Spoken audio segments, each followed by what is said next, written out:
Hi, everybody. On the heels of having had Judea Pearl, who's a world renowned AI researcher, I've got another of those AI geeky luminaries. Today, I've got Dr. Gary Marcus with me. First, I'll say hello. How you doing, Gary? Great to see you and honored to appear right after you, Pearl, who's, amazing. He's unbelievable. I mean, I couldn't believe that we connected. So, you are a science, you're an author, you're an entrepreneur, you are apparently, possibly, the youngest professor emeritus from NYU. You are the founder and CEO of Robust AI and was the founder and CEO of a company that was acquired a few years ago by Uber Geometric Intelligence. Let me list not your edited books, but the books that you either authored or co-authored. The most recent one is Rebooting AI, Building Artificial Intelligence We Can Trust with Ernest Davis. Guitar Zero, The New Musician and the Science of Learning. We'll discuss whether I have any hope of learning the violin and becoming a virtuoso. Cluj, is that how you pronounce it? Cluj? People differ about that, but that's fine. I would say Kluge. Cluj, okay. The haphazard construction of the human mind. Then we've got The Birth of the Mind, How a Tiny Number of Genes Creates the Complexities of Human Thought. And your first book, The Algebraic Mind, Integrating Connectionism and Cognitive Science. I was very excited to see the word connectionism because it brought me back to my days as a doctoral student where I had the hope of maybe using connectionist models to study consumer decision making. You have published papers in a very broad range of disciplines. As I was preparing for our chat, I went to, of course, Google Scholar, and I so love the fact that, you're not one of those stay in your lane guys that only publishes in, 3-4 journals. You're in science, you're in nature, you're in psychological science, you're doing stuff on songbirds. So fantastic. So I thought we would start, I guess, with the following general first question, Gary. Of all of the different hats that you've worn, you've been a professor, of course, you lecture, you've been an entrepreneur, you're an author. Is there one hat that you find fulfillment more so than in the other ones? I think I keep doing all of these things because I like them all. I actually just passed the reins of Robust AI to Anthony Jules, who's the new CEO there. Okay. But I will be starting another project that I can't talk about yet. I like all of these things. Fundamentally, I'm interested in how the mind works, and I'm interested in how we can get machines to be as smart and hopefully not as stupid as human minds. Try to find the best of both worlds. And that leads me both to the entrepreneurial activities to try to push the field forward and to a lot of writing and explaining how things work. And writing is a way I think about things. And it's kind of research for me as I try to bring together all these fields. I mean, you notice the interdisciplinarity, and that's always been really key for me. And writing is often a good way to do that. Ultimately, I would like to see an AI that we can trust, and I don't see it right now. I see an AI that I'm actually terrified of, that I think could be quite dangerous. I think we're maybe in the worst moment in history for AI. Like, we used to have talk about AI, but it wasn't implemented in the real world. Now it is, and it's just not that reliable, and that concerns me. And so a lot of the things I'm thinking about are like, how could we make an AI that's better? Whether that means I'm influencing policy or maybe working on a new company and so forth. But I don't know. It's like asking me to choose between my two children. I love them both, and I love all these activities. Sure, Gary, you love them both equally. Sure, wink, wink. No, but actually, there is evolutionary work that looks at the evolutionary mechanisms that might explain parental favoritism. It's called the Trivers-Willard hypothesis. The results are not. I met Trivers once. He offered me a joint 30 seconds after I met him. That's my Trivers story. Well, I hate what I'm about to say. I truly regret saying it because it was a negative interaction. Trivers, for those of you who don't know, who are listening to the show, some have argued that Robert Trivers is sort of the modern incarnation of Charles Darwin. That's how influential he's been in evolutionary biology and evolutionary psychology. And so I was very, very excited to, I mean, he apparently was a fan of mine. I mean, he followed me on some places, whatever, on, I think, LinkedIn or something. And so I reached out to him. I said, hey, why don't you come on my show? He was very excited. But some of you may or may not know that Trivers has had some personality issues, if not some mental health issues. And so our interaction in a completely bewildering way went really south very quickly. And we we never, and it really went south because I was asking him to, to get on Skype to do the chat, and he got very angry, and he, it was beneath him to do it. And so I never ended up, holding a chat with him, which I really regret because he truly is a historical figure. So that's my Trevor story. Well, but anyways, so just to finish the point about parental favoritism, of course, from an evolutionary perspective, you might think that both of your children are, you share equal, on average, 50% of your genes with each. But the Willard-Trivers hypothesis basically says that depending on the status of the parents, then you will channel your investment either more to the son or to the daughter. If the parental status is high, then you invest more in your son because to the extent the status could be passed on to boys, and to the extent that boys will have greater reproductive success in the mating market if they have high status, then they will channel it to boys. If they are low status, they'll channel to girls. Now, you're high status, so if I'm going to follow that theory, I would say you might invest more in your son than in your daughter. Do you have both sexes, or are they both the same sex? I have one of each, but the hypothesis for me ain't working. I'm 50-50 there you go. on the two kids, and I'm staying that way. I mean, something you have to remember about evolutionary psychology is the mechanism that evolution works with, really, is the genes, and the genes build a brain, and then the brain is affected by the environment, right? And so in the best case, most of these evolutionary stories are going to explain some of the variants, not all of it. Yeah. Another way to think about that is if you have identical twins, they're awfully similar. On fingerprint ridge count, they're nearly identical. On height, they're pretty similar. On weight, they're not as similar. And, the genes are exerting some influence, but on weight, like your diet and exercise have more of an influence as opposed to your finger ridge count, which is not really affected by, the choices that you make and so forth. And so you might expect, just sort of in advance of serious investigation, that a hypothesis like that might account for a bit of the variance. You wouldn't expect it to account for all of the variance, and other things might go into it. So, for example, my history as a child of parents that kind of came of age in the 60s is that I'm very strongly committed to egalitarian values. And so if I observed in myself a favoritism towards my son, I would fight that based on my political beliefs. And I'm not saying that that's the actual circumstance, but like, for example, my daughter has some tendency towards engineering. I'm going to fight, if she wants to be an engineer, to make sure that she has that opportunity. And so when you get to an actual human mind in situ, in the complex environment, these things are indirect. It doesn't mean you won't find any effect. So, for example, I usually don't talk about these things in public, but on sex differences, there's actually a pretty strong argument to be made that from parental investment theory, which Trivers and others helped develop, that there are going to be some sex differences. And I think, you observe them empirically when you look at something like Kinsey studies or whatever, or, a lot of the great studies done by David Buss.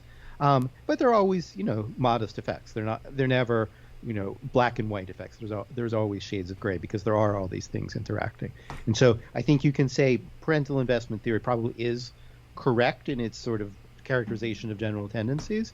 And I think you could also say, look, there are lots of individuals that vary. Right. Sure. So, well, I mean, yeah, you're speaking about, of course, the interactionist framework, which most evolutionists would agree with, namely that most of what we are is really an interaction of our genes and our environment, which is precisely why I get so angry when people, levy the accusation. Well, they levy many incorrect accusations at EP, but one of which is that it's, biological determinism. Very few things are only, yes, sure, your height maybe is determined by your genes, but for most things, we really are a combination. Even your height isn't, right? You even get your older height. And you lose an inch or two. Exactly. That's right. I mean, a lot of the arguments against evolutionary psychology are arguments against straw man version of evolutionary psychology. Exactly. That is deterministic. And you don't have to believe those things if you're an evolutionary psychologist. And if you're someone like my mentor, Steve Pinker, you can be very nuanced about the arguments and really recognize all of these complexities. I'm not 100% a fan of evolutionary psychology. I think that there are weaknesses, but I do notice that most of the counterattacks are against exactly that kind of naive, deterministic version. I'm having a fight right now with a guy named Scott Alexander, who you might know, Slate Star Codex. And I don't think he's being very fair to me, but in general, something he does that I really like is what he calls steel manning rather than straw manning. Right. So instead of attacking the weakest form of some argument, you try to attack the strongest version, and you see where that gets you. And I see very few people do that with evolutionary psychology. What is so you at the start of your last point? You said you there are some issues that you have with EP. Can you give us a summary of what some of these are so that I can assuage those concerns for you? Sure. I mean, there are two. One of which I wrote a book about. So the first other people have written books about, which is the tendency towards just so stories. It's just too tempting to see the facts as they are, kind of reason backwards, find something that fits and say, well, that's the way it was. And, not every just so story is wrong. Yeah. Some just so stories are actually right. And that's a little bit of a problem at a kind of field level because the stakes of entry are too low. Anybody can come up with a theory, and there's not, I think, enough. Though this may have changed. I don't follow the field as closely as I used to, but it seemed like there was not enough kind of internal to the field vetting of what's actually a good story here or not. And so too many people kind of, it was too easy. But at some point in the early 2000s, for anybody to go to a party and make up their own dumbass evolutionary psychology theory, which doesn't mean that none of them are good. Again, I would say parental investment theory is probably the strongest. And Buss has done great work on that. Whereas Buss's work on homicide, I don't think is nearly as good as Daly and Wilson's work. Yeah. Daly and Wilson had interesting and subtle arguments, and that I just didn't see from Buss's account. I don't think you actually have to have an evolved instinct specifically for homicide to explain a lot of the facts. I think a lot of the facts can actually be derived from parental investment theory, a general tendency towards doing cost-benefit analysis, and so forth, without saying there's a domain-specific theory. But it's a lot of work to sort of weave between these or to weed stuff out. So that would be my first criticism. So stay right there, because let me address it. Let me offer you hopefully something that might shift you in the right direction. So of all accusations against EP, the one that I find most galling is precisely the just story one. Now, you're absolutely right that, a journalist coming up with, why women buy this, can come up with a just so story and publish it in The Guardian. But the epistemology of evolutionary theory in general and evolutionary psychology in particular is not any more just so storyish than any other field that has some historicity to it, right? So, and let me explain what I mean by that. So, over the past few years, I've written in several papers and in one of my books this idea of nomological networks of cumulative evidence, which is not a meta-analysis, which is not a literature review. Imagine it as a triangulation of many different lines of distinct evidence, all of which, when put together, makes a compelling argument for a particular thing that you're trying to explain. So I'll give you a very... That's right. You need converging evidence, to put that in a short phrase, for almost anything, and that's true of any science, and it's no different for evolutionary psychology. I think that's exactly right.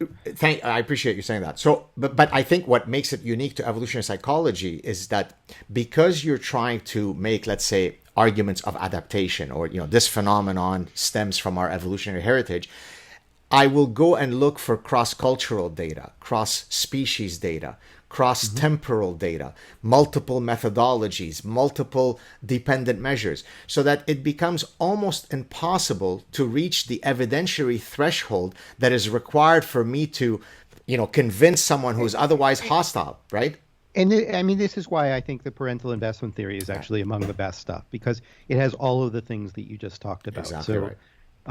There's cross species and cross culture, and there's just a massive amount of evidence. There are many sub hypotheses. Again, Daly and Wilson's some of my favorite work, coming up with kind of subtle consequences of the theory around homicide in my favorite book of theirs, and showing that those turn out to be right, about people's economic status and their likelihood of committing homicide and how it relates to all of this and to gender and so forth. So like I don't think it's impossible to do well, right? My claim is not that there's no good evolutionary psychology out there. It's just that it's easy to do poorly. And of course, that's true of science in general. Anyway, that's one of my... Yeah, give me the second one. The second one is I think there's often, and again, this is not true of everybody in the field, but there is often an assumption that what you want to do is to derive your theory straight from what would have been adaptive for our ancestors. And as Gould pointed out, there's another factor, which I like to call evolutionary inertia. I think I coined that term, which is like there's already a set of genes in place at any given point in the evolution of a creature. And that, too, can have a big consequence for the nature of what evolves. So an easy example is the human spine. It's not a particularly good solution for an upright vertebrate creature, but it's cheap in some sense in evolutionary space because all you have to do is rotate the pelvis rather than like invent some new tripod system that would require a whole lot more genes. And what I mean by cheap is really like how many mutations do you need simultaneously? It's not like someone's actually paying the bill. You have to take a proper non-theological explanation to really cash it out. But we'll just call it cheap.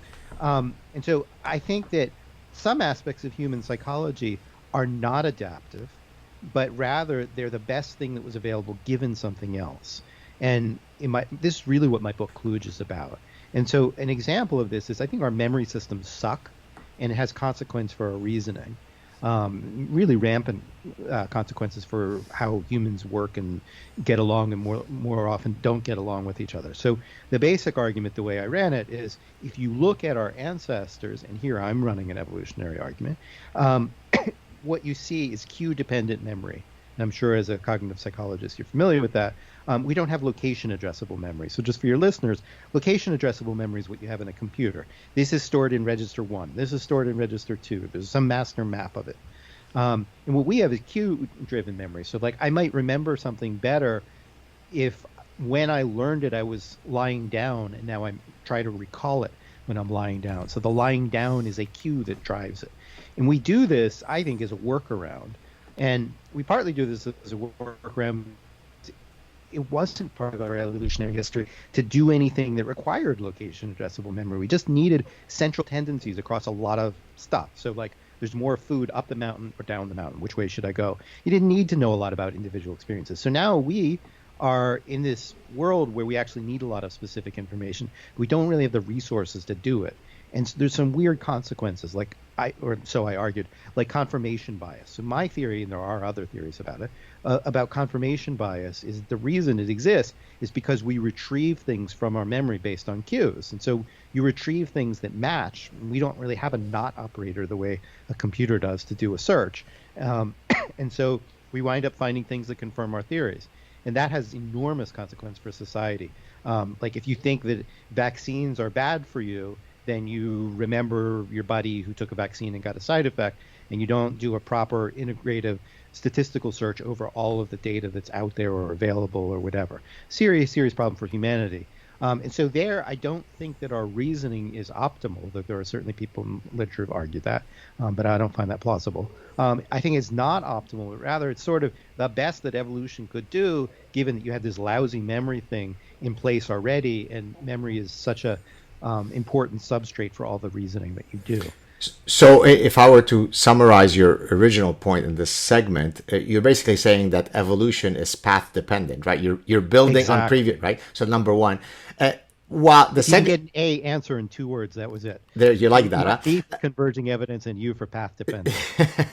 The second point that I was going to make, which I mean you didn't specifically refer to it, but to the extent that you mentioned Gould, it kind of cued, to use the term cued in my mind, is the difference between an adaptation and an exaptation, right?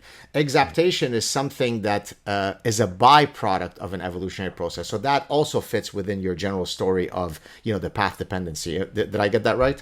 Yeah, I mean, I would word it slightly differently, but I think that would be a fair way to start. What I would say is, look, everything is adapted for function, but it is path dependent. And so, I mean, there are things that are just like complete byproducts that make no sense at all. And then there are things where, if my example is correct, and we don't know for sure that it is, would be an example of something where, or the spine would be like this too, where you get something, it's reasonably adapted relative to that path, but you can't read off from what the function is by itself. You have to know that path.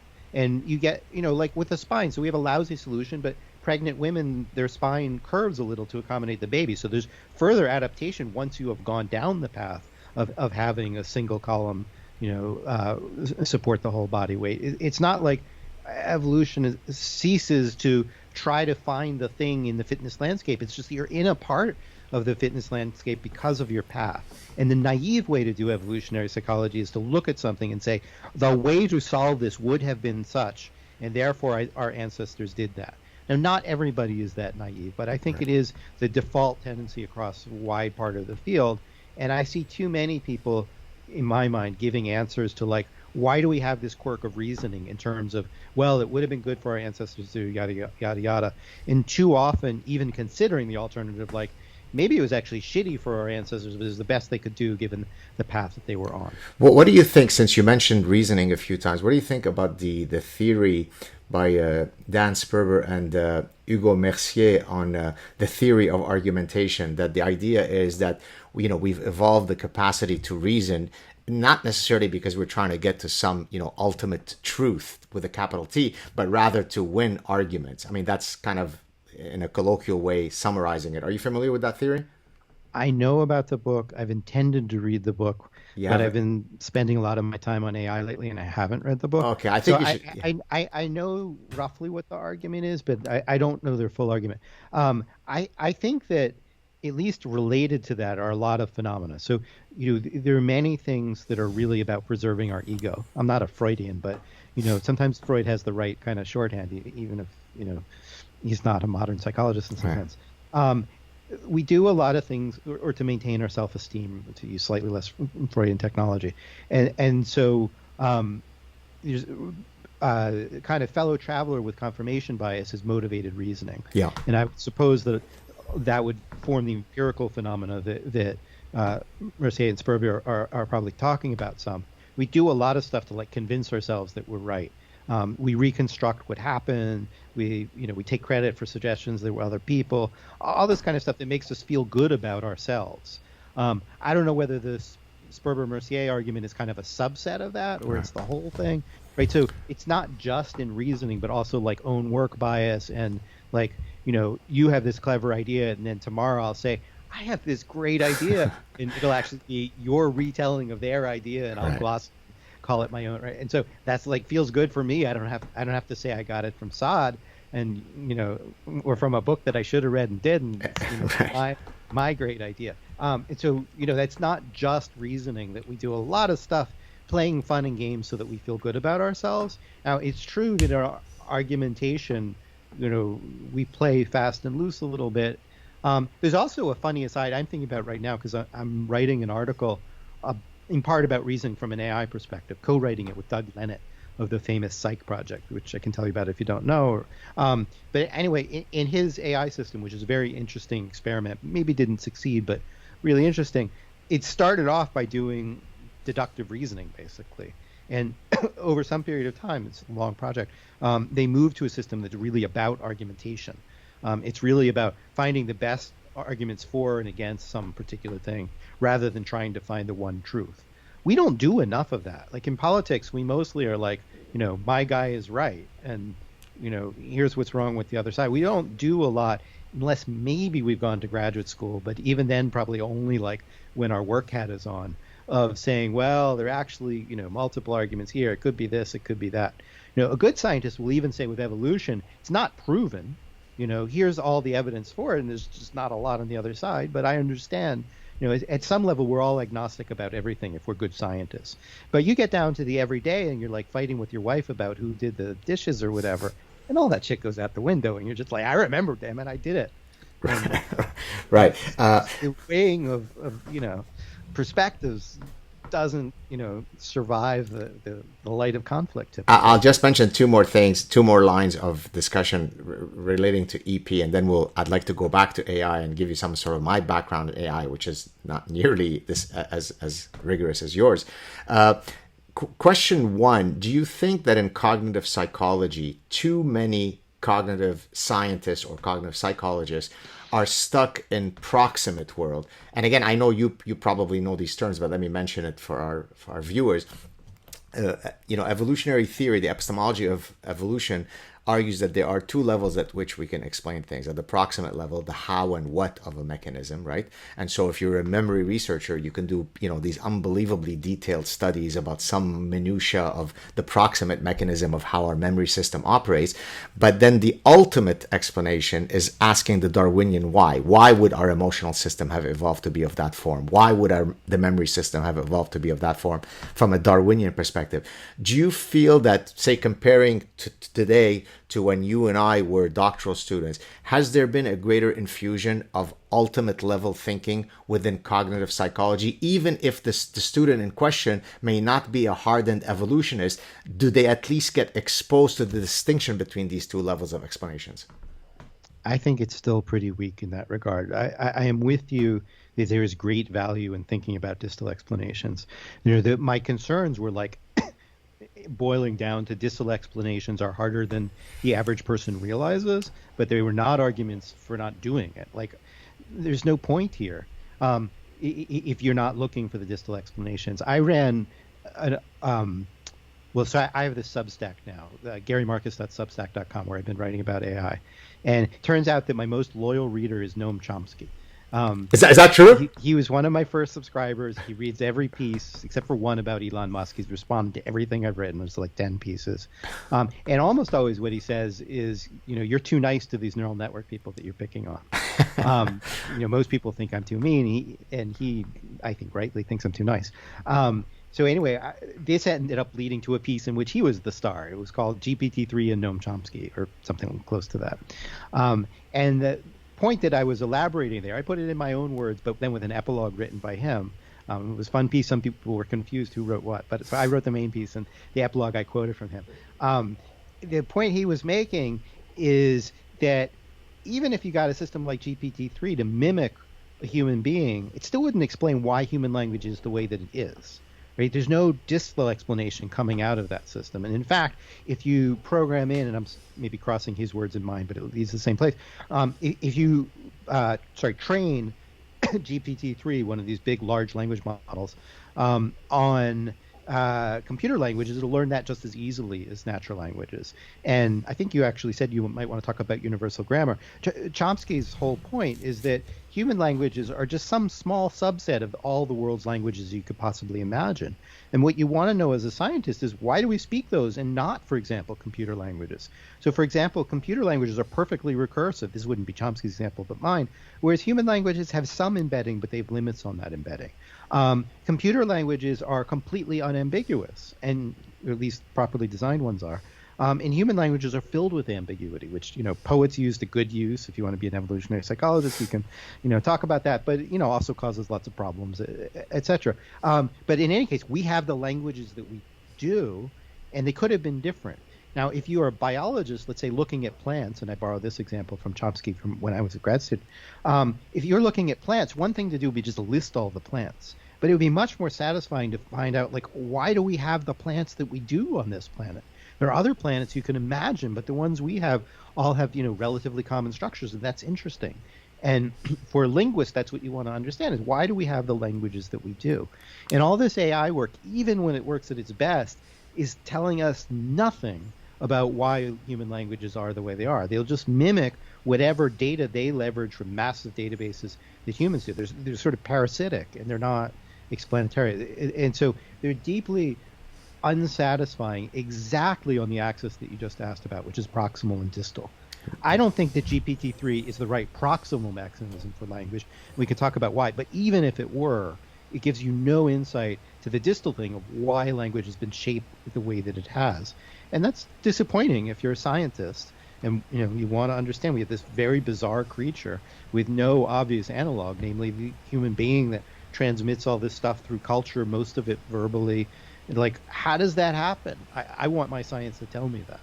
So what percentage of linguists would be at all steeped within some sort of evolutionary framework? I'm obviously not holding you down to the digit decimal of... Well, it's less than 1%, and we can worry about the fraction. Is that literally true? So not, the great majority of linguists will merely go on about their careers fully decoupled from any ultimate explanations of their work. Of evolution, yeah, that's partly Chomsky's fault. I love Chomsky dearly, but I think that he's made some mistakes along the way. And there's a whole side thing, which is like, if you're in a position of influence, then your bad ideas influence as much as your good ideas. And Chomsky, for a while, almost like forbade the discussion of evolution. Now he talks about it some. He's got his own theories, which I don't particularly agree with. But I think he kind of put it off the table for, I won't try to analyze exactly what the reasons were. And so most linguists kind of grew up thinking, well, if Chomsky thinks it's a waste of time to talk about evolution, I'm not going to talk about evolution. Now, I think there's a subtler argument to make, which is we know so little about the evolution of language that it's hard to make arguments with force. And, I could respect that.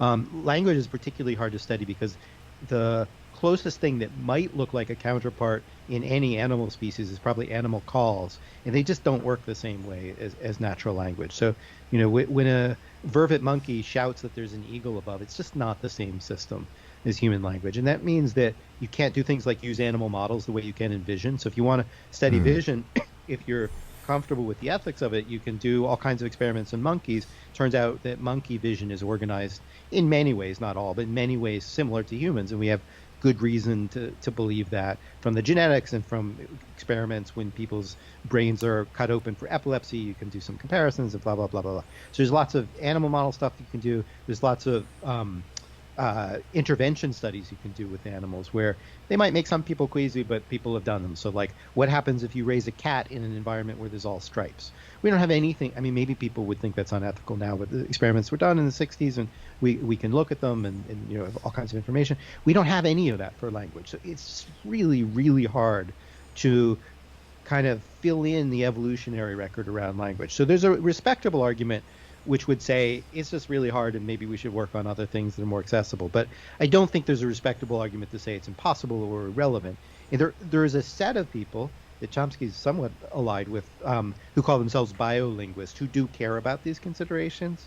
I think it's just hard to do the work in a persuasive way. So that's an interesting segue to one of the questions that I was going to pose later in our chat, where you've done some work on songbirds. So does the fact that it's difficult to link human language to some of the other vocalizations in other species, does that mean that when we're looking at the distinction between a homology and an analogy, and again, I know you know this, but let me mention this for our listeners and our viewers, a homologous trait would be a trait across two species that signals that they have common ancestor, whereas an analogous trait would be where a particular morphological feature or a behavioral pattern has independently evolved for the two species in question. So then, if I heard you correctly, then when you are doing comparisons between, say, bird vocalization or song learning and so on, and human utterances, those would be analogous? Well, I think at least the animal cries and human language are probably analogous in that sense and not homologies. There's interesting work. I think Eric Jarvis has probably done the best work on the neuroscience of the circuitry of the vocalization system and how that relates to the human language system. And I haven't followed that as closely as I used to. Like, if I wanted to update, I would go to Eric Jarvis's website. I can't remember where he is these days. He might be at Duke. He might have moved. He's done the best work looking at the kind of neural substrate, saying, can we map this structure onto that structure? But if you look at the psychological stuff, there are always arguments back and forth. There are some things that might be shared, like the mere ability to concatenate bits of something together. So, many songbird songs are made up of smaller parts that get put together that's at least reminiscent of syntax. And you can at least ask without certainty, like, if they did it in one way, does that give us any clues as to how we might do it? There's useful science to be done there, but it's difficult going. And I think that in general, there's really something unique in the present animal world about the way in which we relate the semantics of what we're talking about to the syntax of it, and the way that we can talk about things, not just the here and now, like there's an eagle overhead at this moment, but hypotheticals. Like, if I saw an eagle in the middle of this podcast come into my room, let's say I'd left the window open, what would I do about it? Like we can talk about that, and I could be like, I would run, or I would say, hey, can we pause and let me take a picture? Like we can have this whole interesting conversation around it. And I don't see anything like that using the word analogous in its original sense. Anything analogous to that in the animal world, they just don't do that. And the way in which we can do this kind of compositional thing of structuring complicated stuff. So I can say, this is the iPhone that is in my hand in this room in my apartment. You know, kind of string together this complex bit of structuring. You know exactly what I mean by that. There's no animal that can do that. Like, yeah, no, got you. Is there, so sticking with the birds versus humans, there are some birds, of course, that have this uncanny ability to mimic human, vocalizations, right? like parrots. Like parrots, exactly, and hence to parrot someone, right? Okay, that links to another question I had on my list, which is, and I was actually, that's probably one of the questions that I was most excited to ask you, because I've never known what the answer is, but then again, I didn't search for it very, very hard. Why is it that there comes an age at which second language acquisition, if learned after that age, magically I could never enunciate in the way that I should if I were a native speaker of that tongue? And my thinking is something happens hormonally that shuts off the mimicry module in my brain. I mean, does that seem to make sense, or am I completely off base? I'm scowling because I wish I had a better answer. I will caveat that, like, for the last 6 years, I've mostly read AI, and so there could be some study I don't know. So, but what I have found is a lack of clarity on answering your question. So it's not that you haven't looked up the answer that is known, but that it is not really known. So there's a bunch of things that go into it. First thing to say is it's not quite as sharp as you believe. There are some adults that actually can do native well, though it is very rare. It is more true for phonology, the pronouncing words, than it is for the syntax of how a sentence gets put together. There's careful work that shows that. Meaning phonology cannot be mimicked as well as the other qualities. As well as syntax. Yeah, okay. Some of it may be motivational. If you're 4 years old, you have nothing better to do than to kind of copy the sounds around you. And if you're 24 years old, you're trying to get a job, you're trying to pay the rent, meet a partner, take care of your kids or whatever, and you just don't have the free time to do it.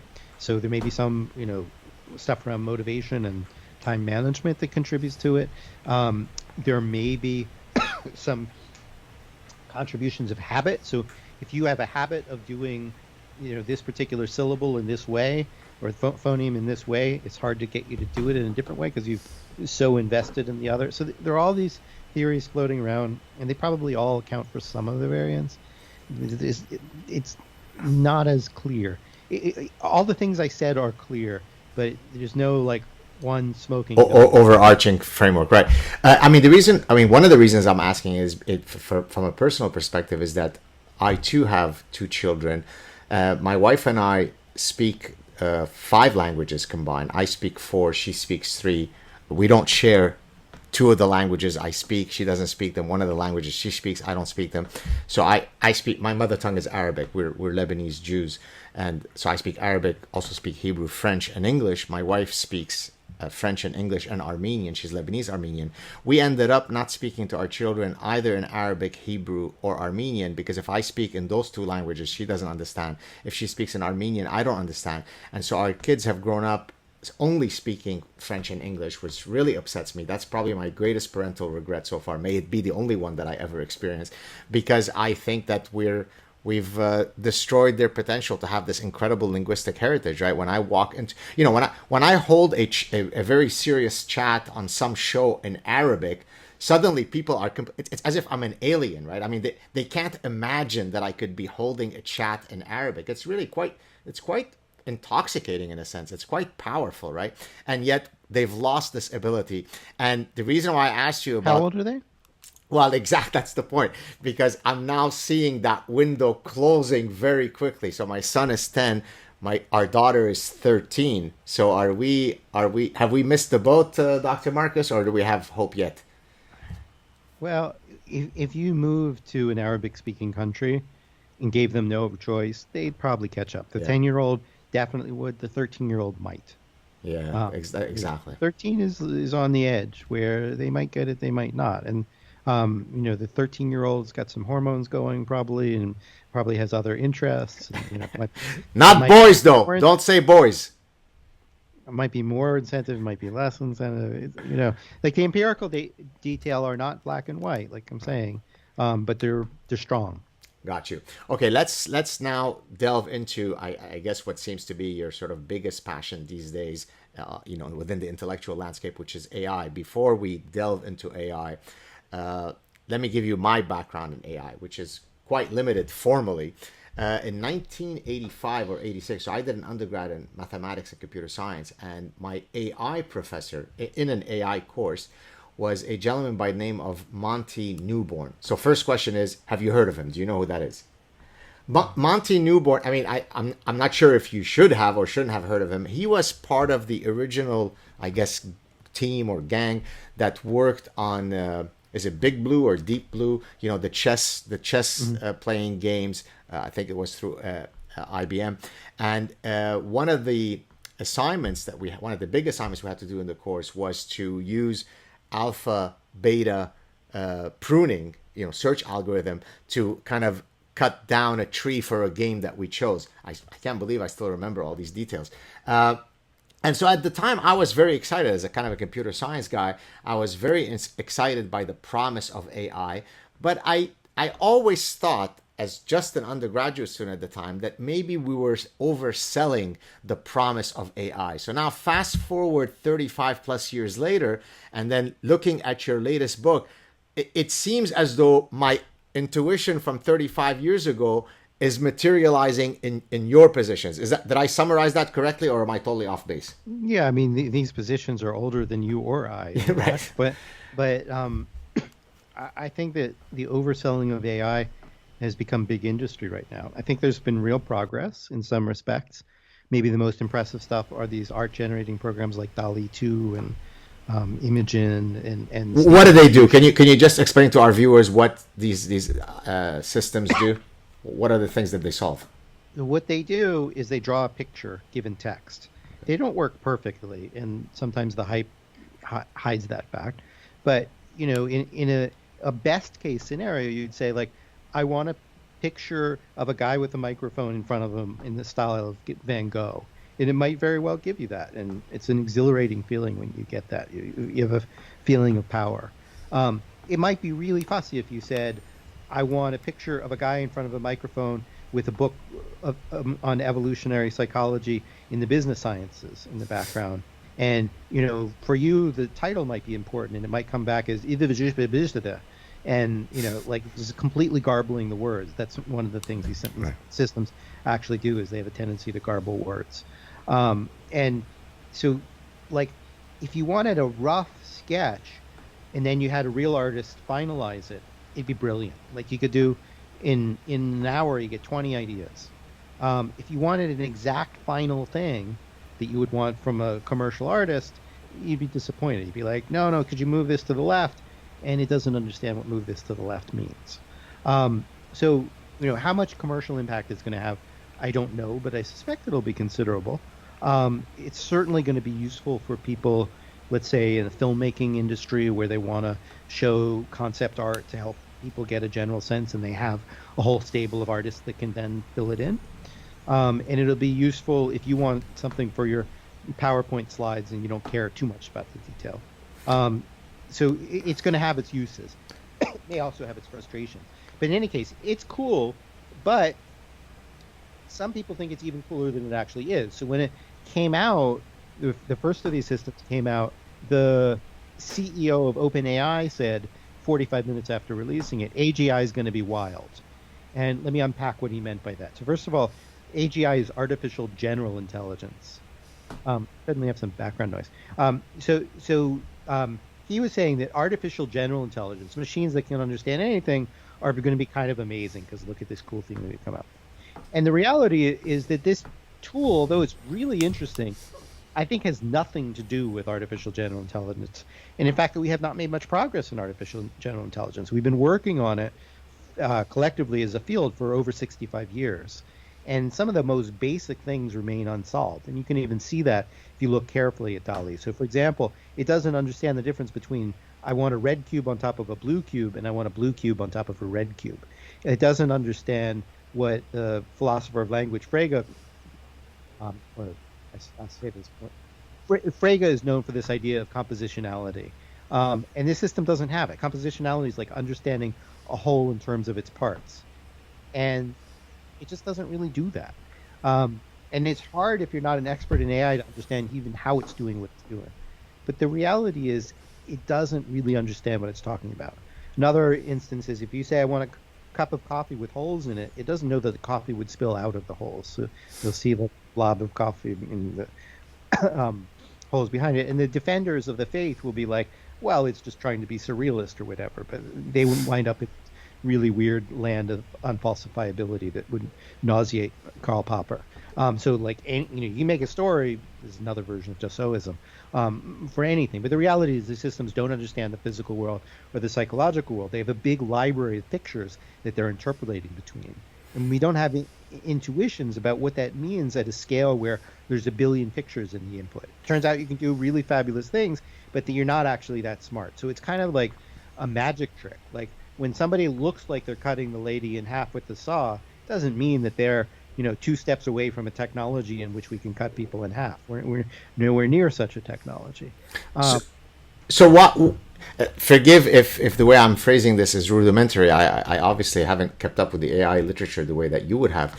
But I remember when I first was exposed to AI. So the sort of the big application area that I can sort of remember, I think it was maybe at Stanford where they were using AI for medical diagnostics, right? So these would be called, I suppose, structured problems where we have a clear sense of how to model the landscape of knowledge so that using some kind of computational power allows me to navigate through this search space, better than you and I might. The same way that I might do the same thing for a chess game. Is that where we're still at, where we can do all these computational things very well, but some of those je ne sais quoi that is part of human cognition are still not being able to be modeled by these AI systems? Is that roughly where we're still at? Yeah, I think that's right. I sometimes talk about closed problems versus open-ended problems. And the more open-ended it is, the more our current AI is at sea.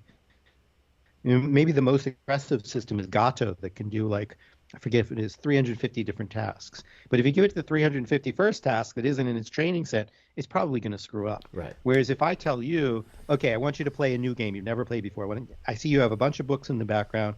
I want you to put them on the table in a pile, alternating. So the first book faces to the left, the second book to the right, and so forth. Boom, you can go do it. Like with that brief description, you could do it with 100 books. You could make big stacks and no problem.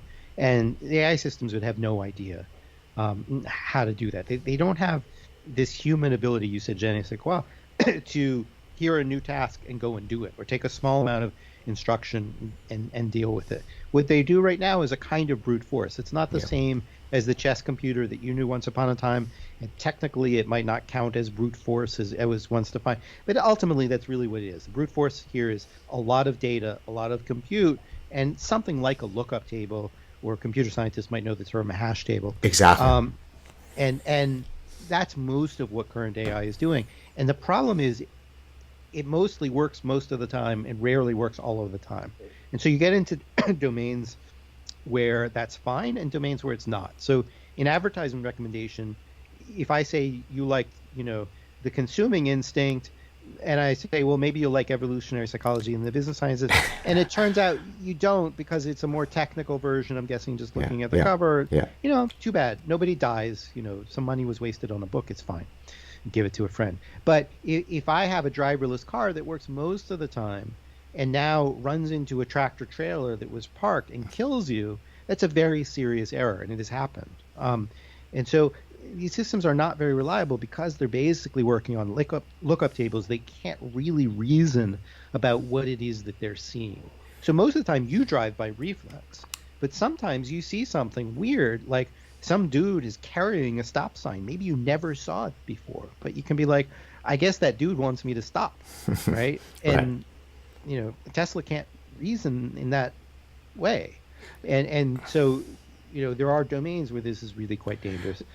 So I was gonna one of the questions that I was gonna ask that speaks to the inability of AI systems to model, all of the capabilities that humans can achieve, is sarcasm. Now, it has a personal connotation for me because I'm not sure how closely you follow my social engagement, but I tend to be quite a assiduous satirist, and I tend to be quite sarcastic. Now, many people understand that, but then there's a whole slew of people who will get incredibly angry at me and start sending me hate mail because they actually didn't realize that I was being sarcastic. I've even fooled a lot of media where they will run with an article thinking, oh, look at this moron professor spreading this stupidity. I was being sarcastic. Now, I'm going to assume that probably one of the most difficult things to get AI systems to do well is to understand sarcasm. Is that correct? And if so, why? I would assume it's very difficult. First, I will preface that by saying there is a system called, is it Palm? I believe it's Palm. One of the recent Google systems, there have been several, is alleged to understand jokes. But the form of the evidence is they show you 5 jokes and it gives you 5 explanations for those jokes. But you as a scientist will recognize that a numerator without a denominator is worthless. So we don't know how many times they tried in order to get those 5 successful things. We don't know what the database is that went in. We don't know how close those 5 are to other things in the database. And they haven't published more details, and I've scolded them for it, and they haven't come back with an answer. So I assume that it's not very strong at what it does. It might work some of the time.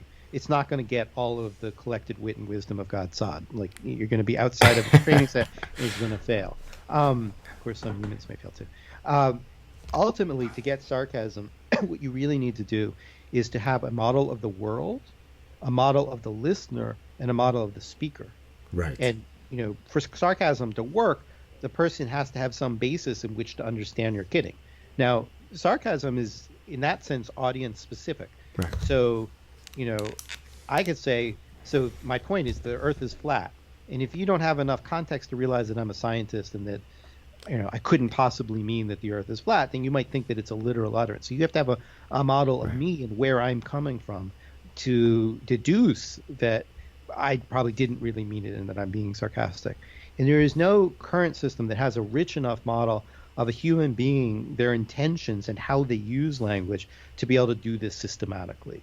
And I don't think we're even close to that. I do think, next week someone can train up a model on some labeled examples of sarcasm, and it'll get some of them, but it's not going to do it generally. It's going to be like with the driverless cars. There have been demos for 50 years. You can get or 40 years or whatever it is, to get a car to stick to its lane. And some people will say, look, we're on the road to driverless cars. But there's an old saying, which I've kind of borrowed, which is a ladder to the moon is not going to get you to the moon. So you can build a little ladder. It's a little bit better than last week at sarcasm, and you get a little bit better data set. It picks out a couple more, but you're not going to get a systematic solution short of having models of human beings and what they're saying, and we don't know how to do that yet. So then what? So to link it to your latest book, from your perspective, from your view, what does it mean to reboot AI? Give us kind of the synopsis of what has been done in AI that's wrong and how we can sort of press the reset button and do better moving forward. So right now, I like to use the metaphor of the Himalayas. You could climb a tall mountain, let's say K2, be all the way up there, but you really want to get to Everest. And you could kid yourself each step you take going up K2 thinking you're getting closer to the peak of Everest, and you'd be wrong. The only way to get to Everest is you're going to have to go back down. It's going to suck, but you're going to have to do that. And that's where we are with AI. So we've gotten really high on this peak of what if I had massive, massive amounts of data and insane amounts of compute that like the founders of AI had no conception was even possible, except in theoretical abstract. And we've gotten really far up that mountain. That allows us to do speech recognition that mostly works, and driving that works a good percentage of the time, and so forth. But I don't think anything that we're doing there is really all that helpful to what we need to do. So for sarcasm and really for language comprehension more generally, we need to build models of the world and of the mind. And that's just a different pursuit than statistically basically building autocomplete systems. So, what large language models are they're autocomplete on steroids. as I put it in a recent essay called Nonsense on Stilts. They're basically just predicting next words and sentences. And it's astonishing what you can do with that, but it's just not the right solution. So if Lambda, this model that was allegedly sentient, says in response to what do you like to do with your free time, it says, I like to play with my friends and family. Well, it's just found that in a database. Maybe it's put in some synonyms. You said I like to play with my buddies and my relatives, and maybe it changes a couple of words like a good high school plagiarist might do. But it doesn't have friends or family that it's referring to. And if you said which friends and which family, you'd have to just fabricate that online. It's not referring to a mental representation of particular entities. A good AI is going to need to do that, or good isn't the right word. A robust AI is going to need to have those representations of what it means by friends and family. And we're just nowhere towards doing that. We're spending all our time climbing the wrong mountain. So rebooting is, first of all, a almost emotional thing of saying, God, it's nice up here in K2 and the views are fantastic and I'm really proud of myself, but I'm going to have to get off this fucking mountain and go down. And that is so scary. Nobody wants to do it. I wonder if I can analogize all that you just said with the following example from pure mathematics. So if you look at the distribution of prime numbers, we don't know, we can't analytically know what the next prime number is, going into infinity, but we can use 73,000 in parallel computers to come up with the next prime number that is 6 million digits long. I didn't generate that one by understanding the analytics of the distribution of prime numbers. It was by brute force. So is that a fair analogy to an AI whereby we're still stuck in brute force world and still not understanding the analytics of the human architecture of the mind? Yeah, and I'll give you another analogy from philosophy or philosophy of language, which is about intension and extension. And you might know the terms, maybe your audience doesn't, but like let's say I talk about odd numbers. Right, the intension is basically all the numbers that are divisible by 2 with a remainder of 1. The extension is a big list of them: 1, 3, 5, 7, 9, 11, and so forth. It is possible for a system to have a big list, but not really understand what the intention of an odd number is. And neural networks, which are the popular technology now, basically focus on the extension and never really get the intention, which is why they always break. Like you teach them math, and they get 2-digit multiplication problems pretty well when you give them a bunch of examples. Now they multiply 4 digits by 4 digits, and they're just a chance. They just don't really understand multiplication, even after a vast amount of data. And so you can fool yourself if you look at the extension and limit yourself to the small numbers into thinking, it's learned it. I like really that. What it's done is memorization and a little tiny bit of generalization, but it hasn't got the deep generalization that is there for the taking. Beautiful. 2 last questions, and then you've been very kind and generous with your time. Question 1. Many years ago, there were a grouping of mathematicians that got together. I can't remember if it was it Hilbert. I can't remember who it was. Where they came up. Here are the 10 math problems that we have to solve, and I think notably on that was Fermat's last theorem, which was solved, of course, by Sir Andrew Wiles.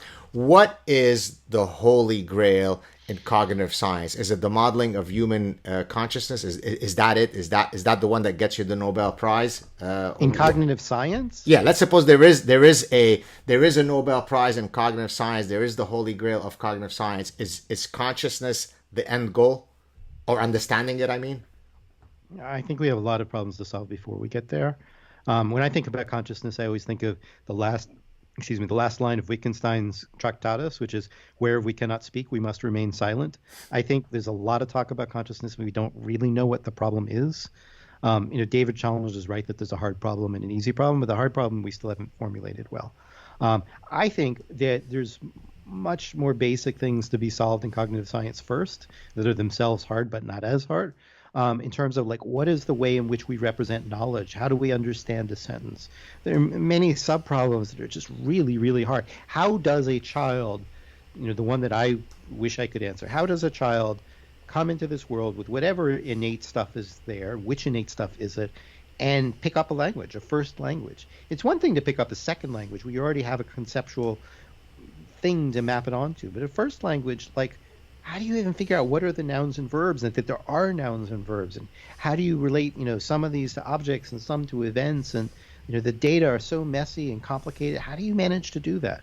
Understanding how a child learns a language, that's certainly Nobel worthy. It's not flashy in the same way as some things, but that is an amazing problem. I spent, my graduate career thinking about it. Still don't really feel like I'm even close to an answer on it. That's your work where the child uses the wrong tense for a verb. That's that.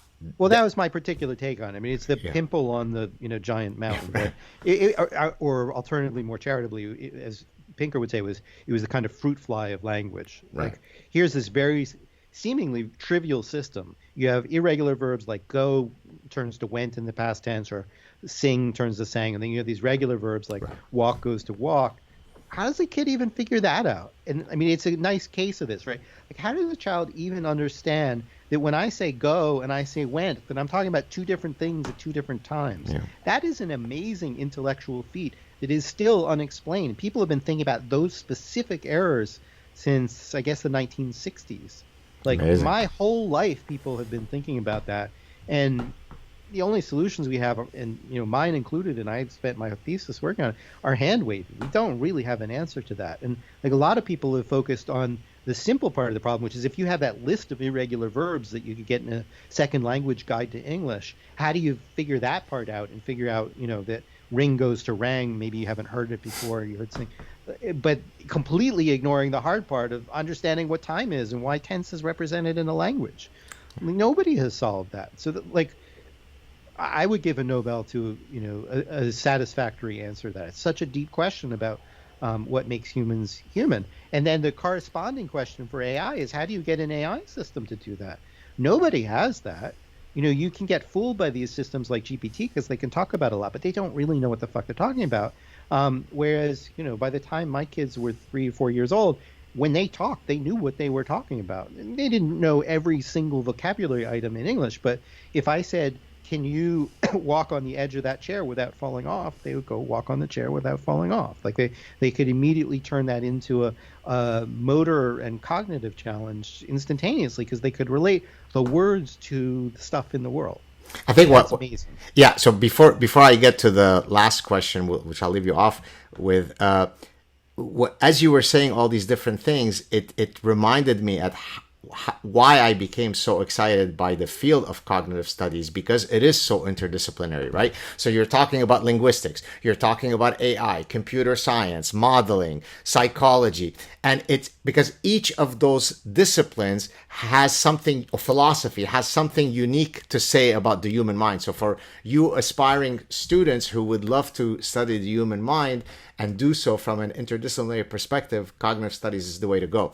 Last question on a personal level, is there anything that you would like to plug in terms of a future set of projects that you're working on? This is your opportunity to use this platform to do so. Take it away, Gary. It's funny doing podcasts when you're not plugging something. For right now, people can read my Substack, garymarcus.substack.com.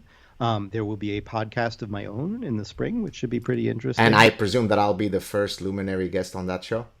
Well, the first episode is already underway and you won't fit in, but maybe you will come in later. Well, I look forward to hopefully an invitation coming. Hey, Gary, so stay on the line so we could say goodbye offline. It was such a pleasure and honor to meet you. Keep doing those great things that you're doing. I really appreciate you coming on the show. This was a fabulous, wide-ranging, interdisciplinary conversation. I really enjoyed it. Oh, thank you, Gary. Cheers.